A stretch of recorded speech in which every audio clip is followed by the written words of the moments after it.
Tonight, racist rhetoric, conspiratorial rants, and ties to a Holocaust denier. That is just some of what a new investigation from CNN's K-File has uncovered about the person President Trump has picked to protect whistleblowers and root out government corruption.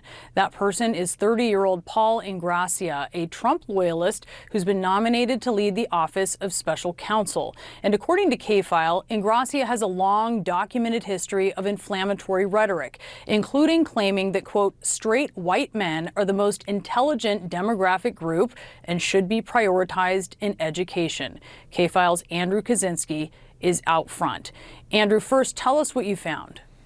Well, Brianna, Ingrassia is just 30 years old. He was just admitted to the bar last summer, and his only government experience is 6 months in this administration as a department liaison and an internship during Trump's first term. Now Trump wants him to lead this Office of the Special Counsel, which is really a role that is designed to operate independently from the White House and protect whistleblowers inside the government.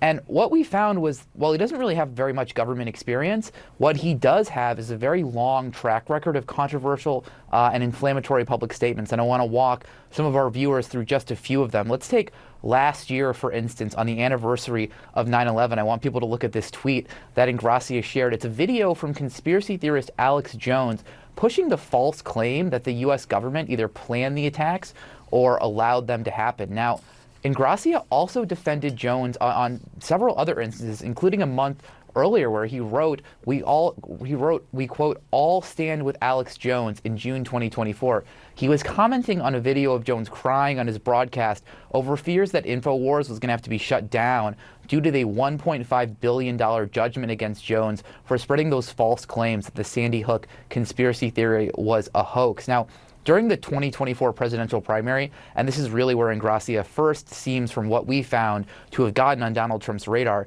he repeatedly and harshly attacked Trump's political rivals using racially charged and sexist language. He called Nikki Haley a, quote, insufferable bitch. He mocked her Indian heritage in tweets. He shared a tweet that said Kamala Harris should, quote, seek a kitchen job, not POTUS, posted that she decided to be black in one speech. He also repeatedly attacked Florida Governor Ron DeSantis and his wife, calling Casey DeSantis and a female spokeswoman harlots, and referring to DeSantis in tweets as DeSatan, DeHomo, and DeMeatball. Now, we also found audio of him saying that straight white men are the most intelligent demographic group, and he said they really should be prioritized in education. I want people to listen to this.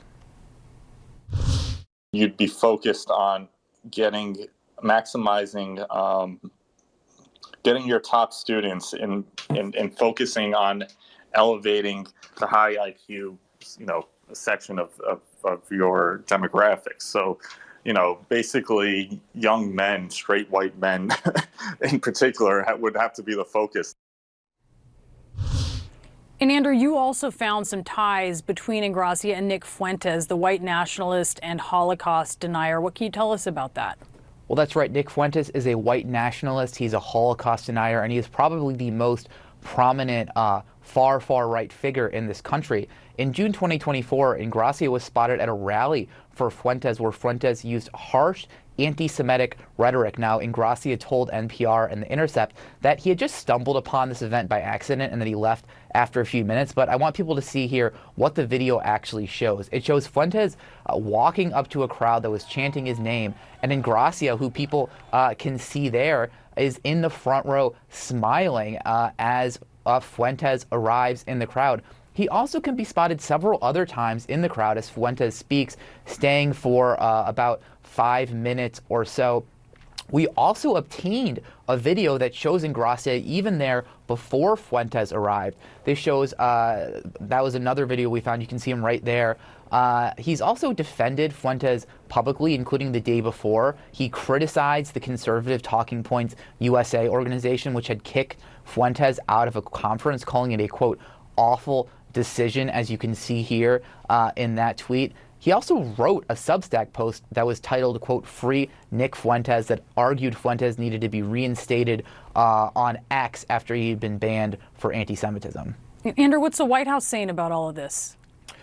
So the White House and DHS are defending Ingrassia, a senior administration official, called him a, quote, respected Ivy League attorney, a relentless loyalist for the president, and they claimed that he has the support of, quote, many Jewish groups, though they did only send over a few of them. So it's going to be really interesting for all of us to see how this plays out and whether he does eventually get Senate confirmation for this post.